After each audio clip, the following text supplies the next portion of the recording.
o sol ela floresce, com a lua ela anoitece, flor do campo se ilumina, natureza que ensina, brisa suave a soprar, passarinhos a voar, fina flor que se ilumina, natureza que ensina, o orvalho no meu rosto, fina flor sinto teu gosto, jardineiro por favor, cuide dessa bela flor, quero ser um jardineiro e cuidar do jardim inteiro, rainha cubra com seu manto, minha querida flor do campo, vem o sol ela floresce, com a lua ela anoitece, fina flor que se ilumina, natureza que ensina, brisa suave a soprar, passarinhos a voar, flor do campo se ilumina, natureza que ensina,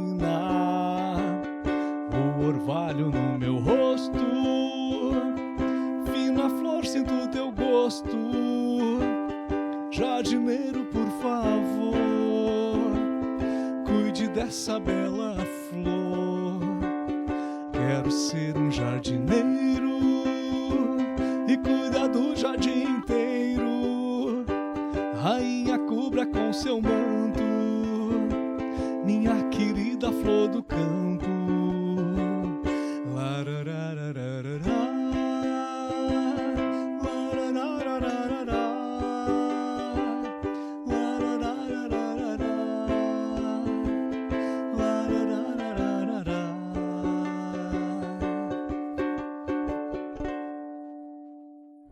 Olá a todos, eu me chamo Jackson De Carpes, eu sou um músico compositor da linha espiritualista. Essa live se chama Canção Nascente e o tema da live de hoje é Pessoas Raras, porque hoje, dia 28 de fevereiro, é o Dia Mundial de Combate às Doenças Raras. E não vamos falar sobre doença rara, né? Deixa que os médicos discutam disso. Então a gente achou legal falar sobre pessoas raras. Vamos falar em específico pessoas raras que fizeram parte de nossas vidas e o quanto cada uma acrescentou, que às vezes a gente cobra bastante, mas esquece de ser grato, né? Esquece de reconhecer quem auxiliou de várias maneiras diferentes. A gente vai falar em específico aqui sobre a espiritualidade mesmo, sobre pessoas que nos apoiaram no caminho, nos mostraram alguns caminhos, pessoas que ainda nos mostram. Então essa vai ser a nossa pegada. Hoje, espero... Como é que ficou o som do ukulele aí? Ficou muito alto? Um pouquinho alto, eu vou baixar aqui. É teste ainda. Eu até não tá saindo 100% assim, né, as notas ainda, que eu peguei essa semana ele. Esse é um ukulele.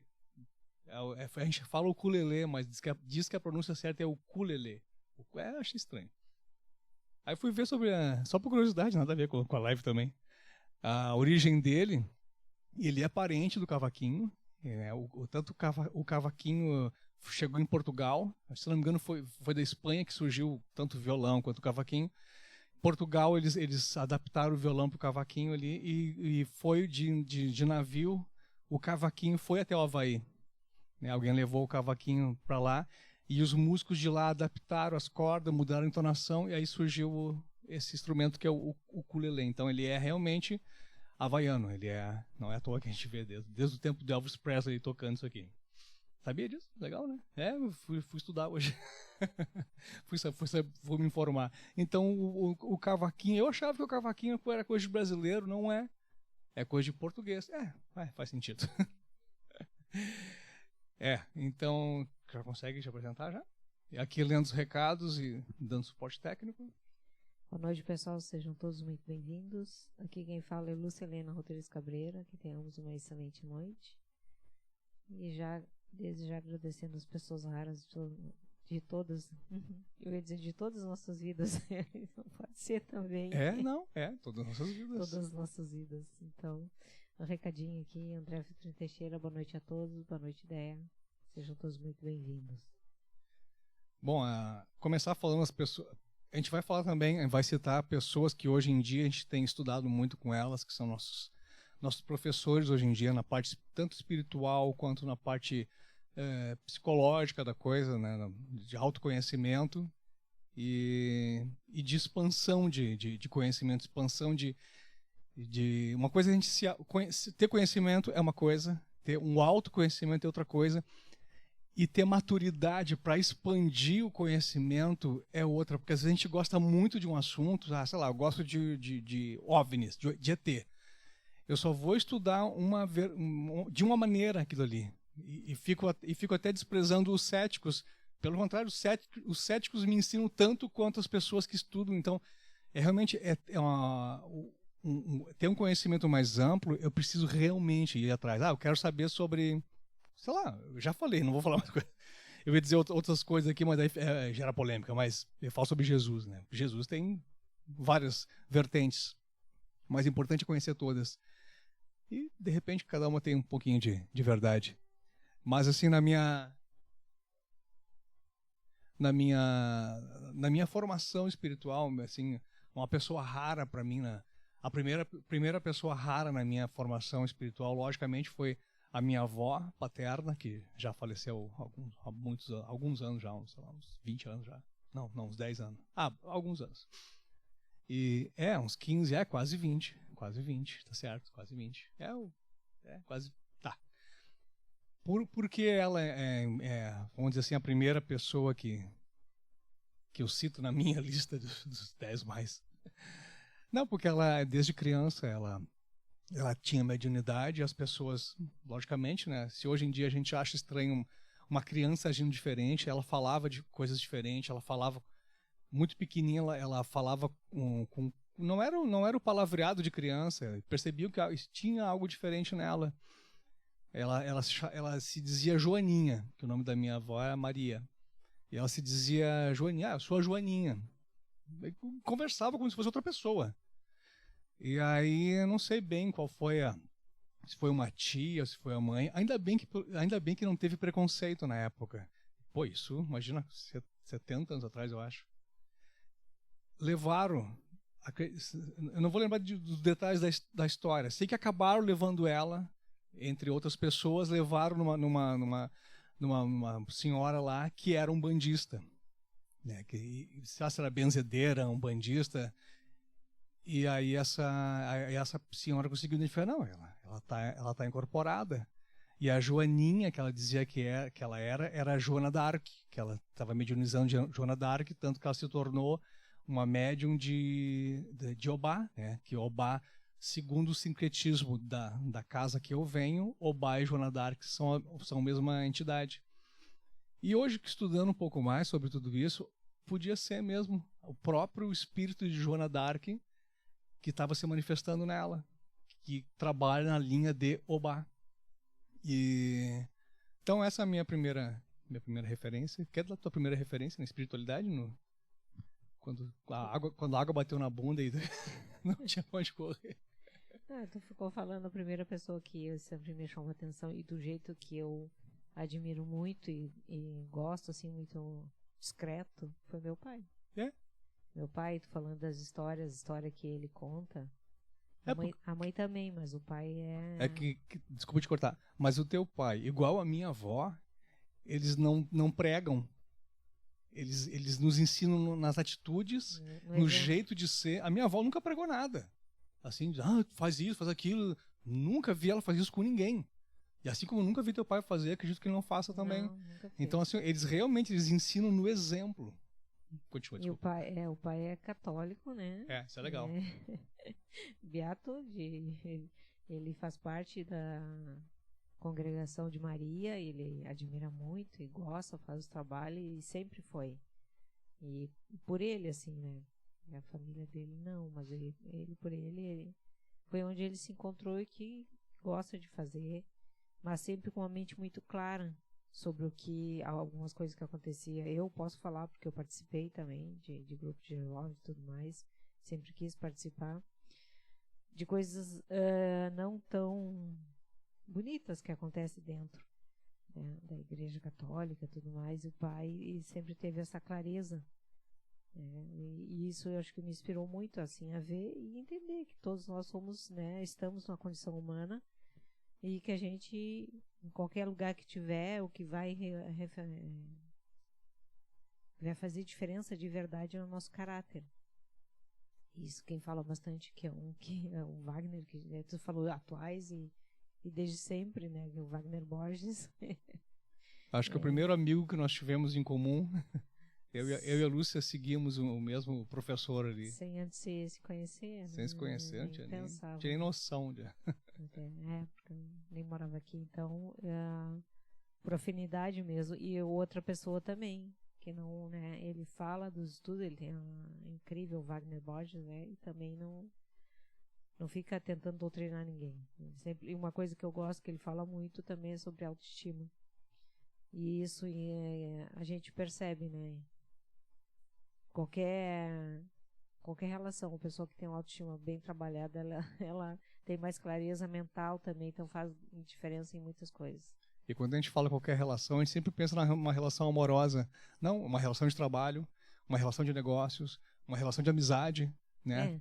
Para tudo é importante a autoestima, entre pais e filhos, entre marido e mulher, entre tios, avós, tendo essa autoestima elevada, tu vai conseguir argumentar, vai conseguir sem ser grosseiro e sem ser feito de bobo também, sem ser humilhado e sem se sentir diminuído, né? Que às vezes a pessoa realmente a gente tem às vezes uma visão de alguém, sei lá, vamos pegar um professor, por exemplo. Aquele professor, ele é... Tá, mas ele é ser humano, ele caga que nem eu, ele faz... De repente até caga até pior do que eu.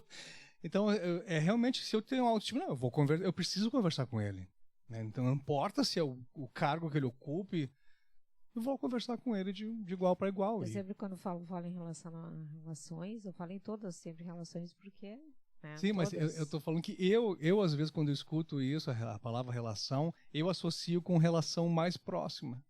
Relação amorosa, relação familiar, mas bem, a gente tem que, né, deixar bem claro, todas mesmo. Eu acho ótimo você deixar, né, claro. Deixar bem claro que a relação entre amigos, né, se eu tô com a minha autoestima baixa e um amigo, sei lá, não me deu um bom dia da maneira que eu achei que ele devia dar, aquilo me magoa, aquilo me chateia, aquilo me entristece. E daqui a pouco o cara só tá preocupado, tá com a cabeça em outro lugar e passou por mim, e seguiu o rumo dele. Também não se deixa abusar e nem abusa também. Sim, né? sim. Nos relacionamentos em gerais, todas as relações, acontece muito isso, porque ainda nós, como humanidade, ainda somos muito imaturos, né? Sempre aquilo da briga, né? Para sobreviver. Então acontece muito do quem quer mandar mais, e o macho alfa, como falam muito. Então, e tem ainda muito isso, mas é realmente tempos que foram necessários, mas que nós já estamos, como humanidade, precisando mudar essa forma de consciência. Eu acho que eu já sou uma espécie que já devia tá extinta já, aquele modelo carburado, aquele modelo antigo. A geração que está vindo agora está vindo muito mais sensível, muito mais delicada no melhor sentido da palavra, né? Não estou sendo irônico, eu realmente acredito que eles tenham essa visão, e acho que aí com isso tudo muda, sabe? Eu acho que a sociedade muda, eu acho que as pessoas mudam, a forma de se relacionar muda. Então essa ainda geração que eu ainda faço parte, ainda ela é muito agressiva. Nós temos a agressão como a primeira reação. Essas gerações novas parece que não. Mas a gente saiu totalmente do tema. Que são pessoas raras.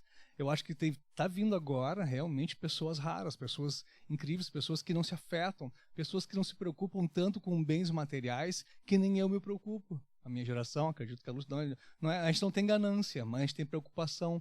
E eu vejo que eles não têm uma preocupação que nem eu quando era adolescente, meu Deus, eu tenho que ter um carro, eu tenho que ter um... A gurizada de hoje, não, eles querem curtir também. Hoje tá fácil, hoje tem Uber, tem tudo. Mas são pessoas raras. Tocar mais uma aqui.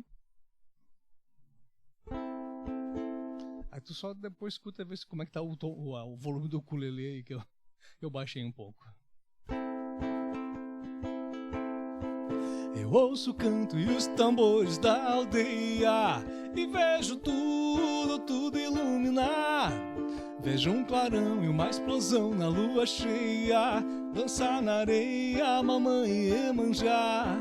Eu ouço o canto e os tambores da aldeia e vejo tudo iluminar. Vejo um clarão e uma explosão na lua cheia, dançar na areia, mamãe e Iemanjá. Sigo contente a rainha do mar e harmonizo meu coração. Sinto bater no meu peito um tambor, no mesmo ritmo dessa canção. Sinto bater no meu peito um tambor, no mesmo ritmo dessa canção. Areia, areia, areia, areia, areia, areia, que vem nas ondas pra orla do mar. Areia, areia, areia, areia, areia, areia, as pedras finas do reino de Iemanjá. Areia, areia, areia, areia, areia, areia, que vem nas ondas pra orla do mar. Areia, areia, areia, areia, areia, areia, as pedras finas do reino de Iemanjá. Agora ficou baixo? Tá difícil.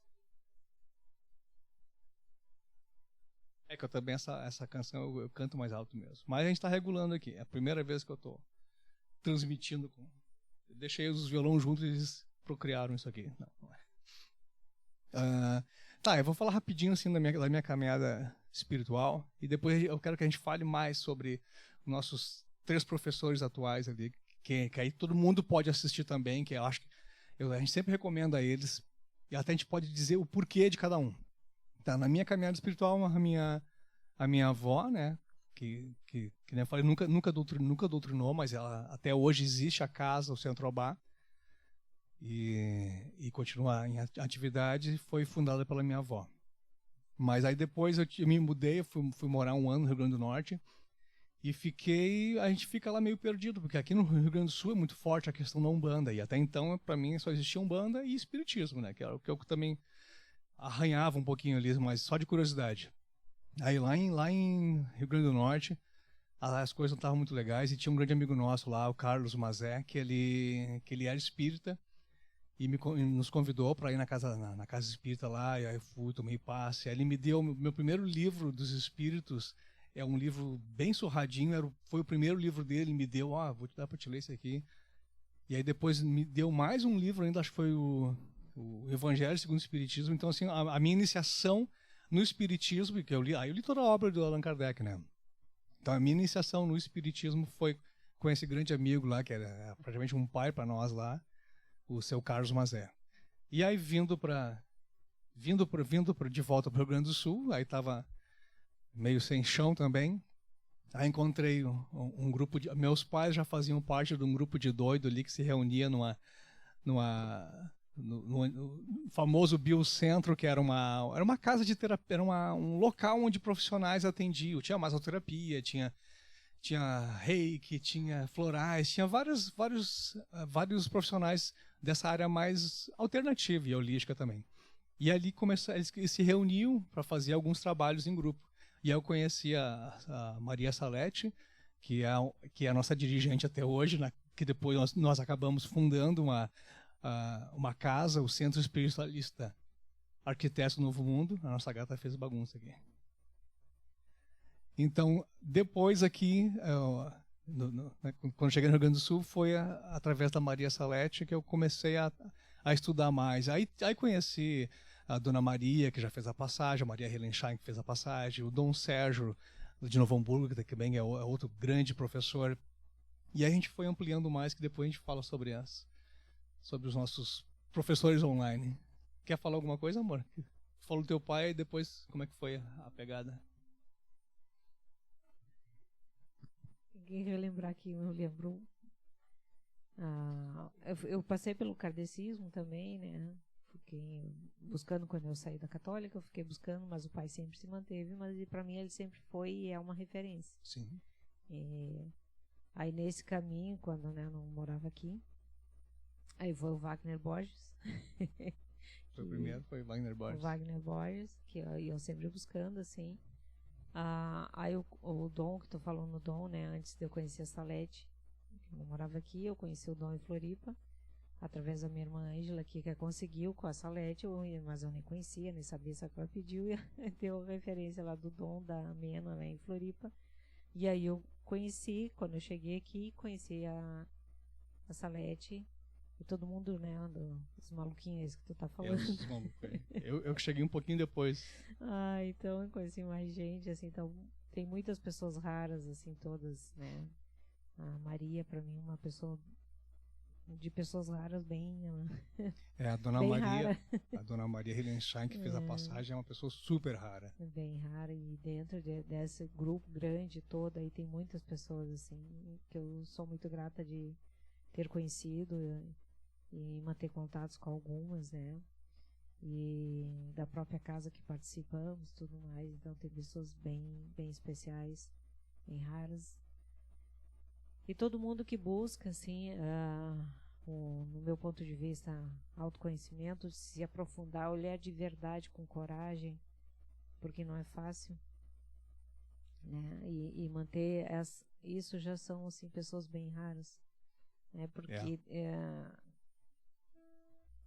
quando sai do meio, assim, tu vê que a grande maioria ainda não tá nem aí, não quer nem saber, não analisam por que estão aqui, né? O que acontece depois daqui. Não tem aquela curiosidade né, que quem vivencia mais espiritualidade tem, quer saber como é que funciona depois, já procura ver a vida como além, né? Isso aqui é uma passagem, e aqui é um grande estudo, é um grande aprendizado, é um grande tudo. Através da carne tu consegue fazer os teus processos de evolução, tu entende melhor como é que funciona. Então eu acho que quem busca já estar no meio são, assim, grandes pessoas, pessoas bem raras. Pessoas que são boas e não sabem, e não têm doutrina nenhuma, não têm crença nenhuma, essas também são pessoas raríssimas, são pessoas que são boas de coração, né? São pessoas boas por ser, e não conhece. Vamos pegar, por exemplo, um aborígene que realmente não tem contato com nenhuma cultura moderna, que eu digo, e é uma pessoa integrada com a natureza. É uma pessoa rara também, porque ela vivencia aquilo ali, que ela é uma pessoa, ela respeita a natureza, nós já fomos assim em alguma vida, nós já tivemos esse conhecimento, esse respeito, né? Lógico, a modernidade acabou fazendo algumas atrocidades aí com a natureza, mas que a gente consiga preservar realmente essa pureza e essa admiração pela natureza. Isso também nos torna uma pessoa rara. Quando a gente consegue contemplar um sol, uma chuva, uma tempestade, claro, quando não destrói tudo, né? Mas contemplar a natureza também. Isso é algo raro. Isso em outros planos não existe, né? No plano espiritual não existe essa natureza exuberante.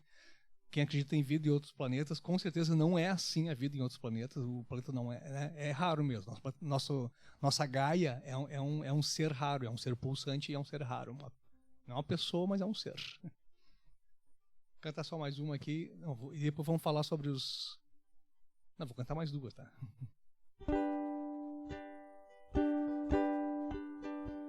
Cabocla, seu penacho é verde. Cabocla, seu penacho é verde. É da cor do mar. É a cor da cabocla Jurema. É a cor da cabocla Jurema. É a cor da cabocla Jurema. Jurema. É a cor da cabocla Jurema. É a cor da cabocla Jurema.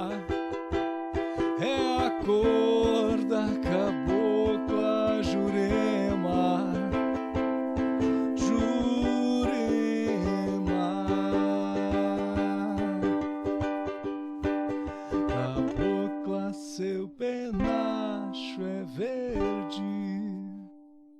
Essa é em homenagem à Lúcia, que tá toda bronzeadinha da praia. A cabocla Jurema do mar. Muito agradecida. Tá cheia de marquinhas, é porque ela usou vários biquínis diferentes, então tá cheia. Não, tô brincando, tá direitinho. Ele implicou porque ele queria que ficasse uma marca só no pescoço, eu acho, né? Eu acho, pelo que tu falou tanto, mas eu não queria assim. Com várias marquinhas. Ai. Tá, vamos falar então rapidinho sobre as referências que a gente pode contribuir agora, que as pessoas também podem ter acesso, e têm acesso, que é o Wagner Borges, que a gente já falou pra caramba já, na linha espiritualista. Eu comecei a ouvir o Wagner Borges pela minha curiosidade pelo xamanismo. Quando eu comecei a estudar xamanismo há, sei lá, 20 e poucos anos atrás, entre um dos trabalhos que eu encontrei, ele fez alguns especiais para a rádio a rádio PPB, né? Rádio Viagem Espiritual. Isso. Tá. E aí eu comecei a ouvir uns programas dele sobre xamanismo. E aí gostei, aí comecei a ouvir um monte de coisa e pesquisar mais sobre ele, ler artigos dele. Então, assim, quem quer, de repente, dar uma ampliada um pouco mais na questão espiritual, ele fala sobre chakras, na verdade, ele é um projetor astral. Ele sai do corpo com muita facilidade. Tanto ele quanto o Saulo Calderon, que é mais recente, que a gente começou a seguir também, outro cara bacana também, que tem um baita conhecimento. Mas, assim, nosso professor nessa área acabou sendo Wagner Borges, por tudo isso que a gente já comentou. Então, quem quiser se aprofundar mais, só Wagner com W, tá? Wagner Borges. Só pesquisar no YouTube, ele tem muitos vídeos, ele dá curso, dá palestra. A gente fica tonto de tanta coisa. Ele já está nessa vida de internet, acho que desde que surgiu a internet, porque ele já fazia palestra e coisas muito antes disso tudo. Quer complementar alguma coisa sobre o Wagner Borges? Tá bom, assim. Eu já tinha falado antes do Wagner. E aí depois, assim, eu acho que foi muito importante. As coisas acabaram sem querer se encaixando. A gente começou a estudar com o Dr. Fernando Freitas, que a gente já falou várias coisas. Que o Dr. Fernando Freitas é mais na parte da psicologia, da psicanálise e do autoconhecimento também. Ele fala sobre constelações familiares, ele é um constelador, ele adaptou a constelação para uma maneira que ele acha mais eficaz, ele integra várias terapias, mas não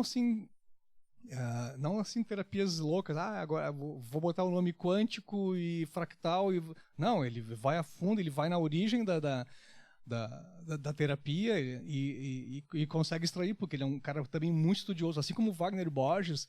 Esse Fernando Freitas também, ele tem aquela memória assim, que ele lembra do detalhe da letra, da vírgula da frase. Então ele fala com muita propriedade. É um médico, é um doutor. Ele começou a ver mais essa parte, não dá para dizer holística, essa parte é mais emocional, porque ele via que ele tratava a pessoa, curava a pessoa, e a pessoa depois de um tempo voltava com o mesmo problema. Daí ele foi, não, peraí, eu vou na origem da doença. Aí começou a estudar doenças psicossomáticas, aí começou a estudar traços de caráter do William Reich. Então ele tem um estudo muito amplo. Depois aí entrou nas constelações familiares também. Então quem tem curiosidade por todos esses assuntos e quer alguém realmente que não... Claro, ele vende curso também, mas praticamente o curso dele está todo disponível nos vídeos dele. Nos cursos ele só compacta e deixa mais didático a coisa. Ele traz com muita clareza sobre a criança, né? Foi com ele que eu consegui ter entendimento da criança interior, da criança ferida. E quanto é importante a gente desenvolver o nosso lado adulto. Toda vez que eu falo um adulto, uma criança mimada, é baseado nos estudos do Dr. Fernando Freitas. Então, assim, as bobagens que eu falo aqui têm embasamento. E, às vezes até posso errar na referência ali, mas tem embasamento. E foi importantíssimo. Quer complementar o Dr. Fernando? Sim, que ele trouxe, que eu acho tudo que ele traz é bem profundo também. Mas sobre a criança, né, o ego infantilizado, no nosso comportamento, que é algo assim tão simples, né? Tu te observar quando tu, né, tá agindo com birra, com teimosia, sabe, com uma criança mimada, não quero, não sei, sabe?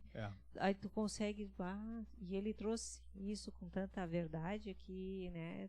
E simplicidade, muita simplicidade, até, né? Que aí que tá o grande segredo, eu acho, do meu ponto de vista, de tudo, assim, né? A simplicidade que tá ali, a entrega, E então isso nos facilitou bastante para perceber, né, a criança ferida, o ego infantilizado, né? Foi do estudo com ele que eu criei. Acho que criei essa frase, eu nunca ouvi ela antes, que é a frase que eu digo assim: todo rompante de sentimento é uma criança ferida. Seja de alegria, euforia demais, é uma criança que precisa ser tratada. Ah, mas é feliz. Como diria a letra do Frejá, que você descubra que rir é bom, mas que rir de tudo é desespero. Daqui a pouco, eu amo. Também, todos os excessos, todo o excesso emocional é uma criança ferida se manifestando. Ah, mas ele está feliz. Será que é felicidade ou é só uma máscara? Por isso que, né, do budismo traz muito caminho do meio, né? Exatamente isso, o equilíbrio, né? Nem para lá, nem para cá, demais. E aí foi importante a gente conhecer o trabalho do Dr. Fernando Freitas. A gente fez um estudo bacana sobre isso, que aí depois a Lúcia encontrou. Só o que eu encontrei sozinho foi o Wagner Borges. Depois a Lúcia que foi atrás e achou o Dr. Fernando Freitas e ela achou o Rogério Freitas, que ele usa o pseudônimo de... Pseudônimo não? Pseudônimo. Alcunha de Jean Vauelan. Quando ele começou a escrever isso, sei lá, nos anos 80, 90, ele não queria aparecer. Ele não queria usar o nome dele porque ele achava que os próprios livros que ele escrevia eram muito absurdos. E ele diz até hoje, eu não tenho certeza. Então ele começou, escreve, ainda usa o nome de Jean Vauelan, porque acabou ficando conhecido, mas ele conta a história toda dele.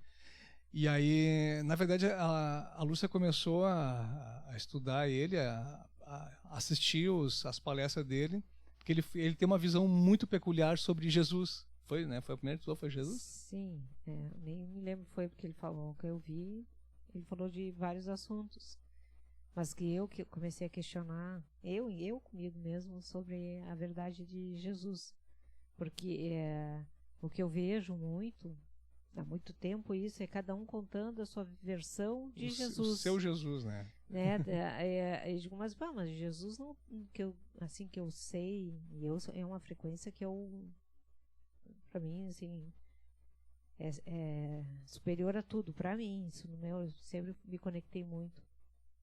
Então, mas eu vejo alguns comentários, algumas coisas falando como se Jesus tivesse dito aquilo, aí, mas Jesus, pelo que eu entendo, que eu li, que eu estudei sobre Jesus, ele trouxe a simplicidade, e aí de repente usam o nome dele usando assim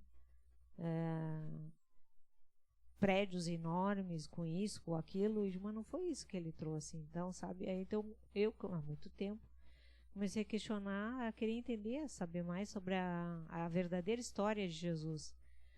E diante disso, mas eu só questionando internamente, não foi para ninguém.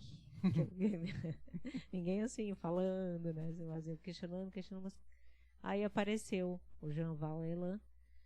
E ele, para mim, foi o que trouxe com mais clareza e muitas respostas até do porquê que a gente está aqui, porquê da necessidade da carne, porque eu estudei bastante, li bastante, mas nunca consegui entender e sempre tinha mais questões e busquei bastante, assim, mas ninguém conseguiu me ajudar a esclarecer. E ele, para mim, do meu ponto de vista, foi o que mais esclareceu o entendimento de muitas minhas questões, mas claro, né, quando tu traz clareza para algumas questões, surgem outras tantas. Quando a gente aprende uma coisa, aquela coisa te gera mais 10 dúvidas, aí tem que ir atrás de... Mas ele traz e depois, né, mas ele foi o primeiro, assim, para mim. Depois aí aparecem outras pessoas falando, né, o mesmo, né? Aí tu vê assim, tem mais gente também, né?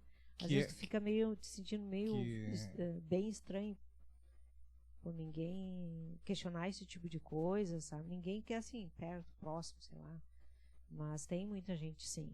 Eu que não estava atenta. Sim, já tem toda uma vertente nova de pensamento, que não é aquela coisa doutrinária, engessada, que é assim e acabou. Né? Ele traz muito isso também, sobre esse engessamento que as crenças e as religiões colocam nas pessoas, justamente para domínio, para questões financeiras, para tudo. Então, começar a ouvir ele é um soco no estômago, porque eu ouso dizer que comecei a compreender um pouco mais sobre os próprios orixás da Umbanda, porque ele tem todo um estudo sobre as mitologias, e segundo o que ele conta, e sim, ele é médium também, tá? Ele tá falando tudo isso, ele é médium, ele escreve os livros mediunizado. E ele não bota a mão no fogo por nenhum deles. Ele fala, eu não sei isso aí. Estuda, usa o teu bom senso. Uma das coisas que ele mais defende é tu ir atrás e busca das tuas, né, esclarecimento e tudo mais. E ele pode ajudar em muita coisa nisso, né, te ajudar. Mas é tu que tem que ir, isso que eu achei bem importante. E nesse estudo de mitologias dele, e ele, né, segundo a interpretação dele, ele acredita que todas são verdade. A mitologia grega, Zeus, é verdade. A mitologia nórdica, os vikings, né, o Thor, Odin, é verdade também. Todas essas histórias aconteceram mesmo. Ariana, né? O Shiva, Brahma, tudo dentro do contexto. Só que a gente vive aqui no Brasil, por exemplo, num contexto católico fechado. O católico apostólico romano, que não é que não vamos dizer assim, que foge muito dos ensinamentos de Jesus, mas foi realmente uma coisa montada para dominar, para controle, e nos coloca em rédeas, e eles dizem que tem todas as respostas, mas não tem. O que eles não têm resposta é mistério. Não é mistério, tu não sabe só tem vergonha de dizer que não sabe. Mas ele fez todo esse estudo de mitologia e explicou muita coisa sobre esse nosso plano e o outro plano, que é onde vivem esses seres, os seres mitológicos, os antigos deuses, que também, segundo a interpretação dele, não são deuses. São seres, sim, diferentes de nós, mas não são deuses. Ele dá um exemplo muito bom, quando uma pessoa chega no interiorzinho assim, de terno, né, gravata, uma pastinha, as pessoas olham, é um doutor. Agora imagina nós aqui. Aí chega uma criatura de 3 metros de altura, emanando luz do corpo. É um Deus. Né? Porque a nossa mente não consegue entender o que ele é, o que aquele ser é. Nossa cabeça é um Deus. Então, muitos dos deuses antigos, das deusas, das mitologias, eram seres, sim, não eram seres humanos, mas não dá para chamar de deuses também. Na verdade, Deus é um só. Não tem nem isso. Segundo ele, nem isso existe. Existe sim uma essência divina. O Deus amantíssimo, isso existe. Algo que nós somos fractais dessa divindade. Mas esse Deus que a Bíblia nos empurra aí, um Deus que manda um pai matar um filho, sabe? Tudo isso ele questiona. Não faz sentido. Não, é que Deus queria saber se ele era leal ou não. Mas ele é Deus, ele não precisa saber. Ele não precisa de provas, ele é Deus, ele sente não, essa pessoa, não, ali na verdade foi uma manipulação até genética, ali modificou o DNA do ser humano para continuar submisso, continuar escravo, mas eu não vou falar sobre isso, quem quiser saber esses assuntos polêmicos, assista Jean Valjean. E aguenta, porque olha, é um soco no estômago. Primeiro tu te revolta, para, que é isso? Aí tu, não, deve ser mentira. Aí tu fica pensando, puta, mas e se for verdade? Aí tu começa a ligar os pontos, né? Mas é realmente. Mas, principalmente, assim, realmente não, né? Tudo como verdade, né? Não. Vai, estuda, mas assim, para ampliar a mente. É importante nós estarmos com a mente aberta, porque consegue ver outras possibilidades, consegue, né? A física quântica está trazendo isso bastante. E tem muita gente séria falando sobre física quântica também, trazendo uns assuntos muito interessantes. E aí, como foi importante a gente ter estudado antes sobre a questão de criança aí. Porque a gente, na verdade, a gente perde um pouco o chão quando vai. Ele mesmo fala bastante, né? Eu estou falando com adultos, estou falando pra gente adulta. Porque a gente perde um pouco a referência. Imagina tudo que nos ensinaram. Porque sempre esperando alguém, né, que vai salvar, alguém que é responsável, alguém, e vai deixando, né, não vai assumindo a responsabilidade da tua vida. Vou rezar, hora que melhora. Não, tudo bem, não estou dizendo que não vai fazer mal. Não. Mas oração sem atitude, não é só... A gente precisa ser verdadeiro em tudo que faz, né? E alinhar pensamento, sentimento, né? Palavra. Não é fácil mesmo, né? Porque a gente não está habituado. Mas tem um pessoal novo que está chegando e está já mudando isso. E os velhos estão tentando. Tentando acompanhar o... Mas o importante é ser verdadeiro em tudo aquilo que está fazendo, né? Ficar longe da manipulação, que manipula daqui e dali. Eu sei que a gente vive num mundo muito manipulador. E o que a gente está falando aqui não é a grande realidade, né? Mas vai ser. Para dar um resumo do posicionamento desse Jean Val. Eu espero pelo menos que seja, né? Vai ser, eu espero. Um resumo do resumo. Em 2012, aquela previsão vai acontecer isso ao fim do mundo. 2012, segundo o estudo dele, foi o fechamento total da passagem que tinha entre o nosso mundo e o mundo desses supostos deuses. Então, resumindo também, mais resumido, é nós por nós. Deus, o Shiva, Oxalá. Cara, eles estão em outro plano. Quem está fazendo por nós agora somos nós mesmos. Somos os antepassados que estão desencarnados e têm uma vibração boa, estão num plano superior, mas ainda é nesse plano. Sabe? É o plano Terra ainda. Não é um outro universo. Esses seres, segundo os estudos dele, esses seres estão em outro universo e não têm mais acesso ao nosso. Eles tinham. Cada vez menos eles foram tendo. Houve épocas, na época da Bíblia, que eles tinham acesso direto. Assim, eles vinham aqui, tanto que os gigantes, que a Bíblia fala, segundo os estudos dele, eram seres que vinham desse outro universo. Mas foi só para deixar curiosidade. Quem quiser ir a fundo, que vá. Jean Val lá. Podemos encerrar já, né? Já se entendeu bastante. A Deia tinha colocado aqui, o som está ótimo para mim. Tá, grata, Deia. Então, gratidão a cada coração aqui presente, a cada energia aqui emanada e compartilhada. Gratidão a todos os amigos visíveis e invisíveis. Que tenhamos uma excelente semana, um restinho de semana, bom fim de semana. E até quarta que vem. Então tá, agradecemos a todas as pessoas raras que existem e outras, mencionamos algumas e outras tantas que existem ao longo do mundo. A gente precisa sim acreditar que esse mundo tem jeito, porque ele tem, como diz a música, depende de nós, que o circo esteja armado. Não, mas que a gente tenha assim essa certeza, porque o noticiário não conta as boas ações. O noticiário é sobre crime, mas é só ver o que é maior na cidade, a população ou o presídio, por exemplo. Claro, o presídio não é um reflexo honesto de uma cidade tranquila, mas a proporção de pessoas que cometem crimes é muito insignificante perto da quantidade de pessoas trabalhadoras, honestas. Comete alguns vacilos, comete, às vezes faz uma coisinha que não deveria, né? Xinga alguém, toma uns goró e dirige, tem, mas não são pessoas ruins, não são criminosos, são pessoas que cometem alguns delitos, que a parte, assim, pessoas que são criminosas mesmo são muito poucas, só que é essas que aparecem na mídia. Então que a gente consiga valorizar as pessoas raras de verdade e procurar pessoas raras, né? Demos 3 dicas excelentes de pessoas raríssimas aí: Wagner Borges, Dr. Fernando Freitas e Jean Val. E essas pessoas têm milhões, milhares de seguidores que também são pessoas raras. São pessoas que estão indo atrás de conhecimento, estão querendo melhorar, estão querendo aprender e ser um ser humano melhor mesmo. Então tá, brigadão. Pode desligar, né? Tá bom, pessoal, brigadão. Até a próxima semana. Tchau.